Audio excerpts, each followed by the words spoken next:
アメリカ下院議員ジョージ・サントス氏は、議場での演説で、議会司法省特別委員会に対して、中国共産党によるアメリカの司法省への浸透と連邦機関の武器化を調査するための行動を取るよう呼びかけました。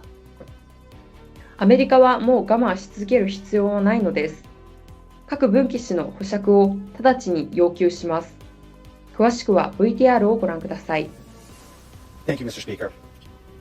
The U.S. Department of Energy and the FBI have affirmed that the COVID pandemic most likely originated from a leak of the SARS-CoV-2 from a Wuhan Institute of Virology. The deadly COVID virus was unleashed on American soil in 2020, yet it took 3 years and a new majority in Congress to finally start investigating the malign influence of the barbaric Chinese Communist Party. COVID was not the CCP's only flagrant and unsparing attempt to infiltrate American sovereignty.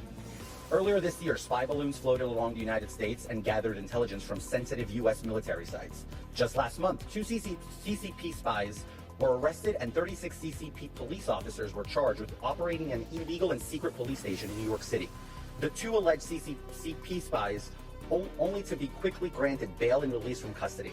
In 2020, leaked CCP member data confirmed that U.S. companies such as Boeing, Qualcomm, and Pfizer had employed dozens of CCP members in their Chinese facilities. Rightfully so, Americans are infiltrated, blaming ivory towers in Washington, D.C. and Wall Street for being slow to punch and handing our fragile dominion over to globalists. We ought to do better. We ought to protect Americans, and we ought to do to preserve democracy. This is why I'm unapologetically pushing back on the CCP and calling on the House Judiciary Committee, the DOJ, and the Select Subcommittee on Weaponization of the Federal Government to investigate the CCP infiltration on the U.S. government and do all they can to free Miles Guo. In 2017, the CCP's most wanted prominent critic, Miles Guo, claimed political asylum in the United States alleging persecution by the CCP. He has been here for about 6 years, and just last month, Guo was arrested and denied bail for being pronounced a flight risk. In this case, the charges against Miles Guo are simply a part of an organized campaign of political persecution brought against him by the CCP. As a matter of fact, in November of 2018, George Hickenbotham, a senior official at the DOJ, pleaded guilty to his active role in this illegal campaign. He admitted to accepting $41 million from the CCP and meeting with the Vice Minister of Public Security of China to advance the removal of Guo from the United States. It is with great dismay but complete confidence that I say that the weaponization of the United States prosecutorial system is spinning further out of control, and it is time we take a stand.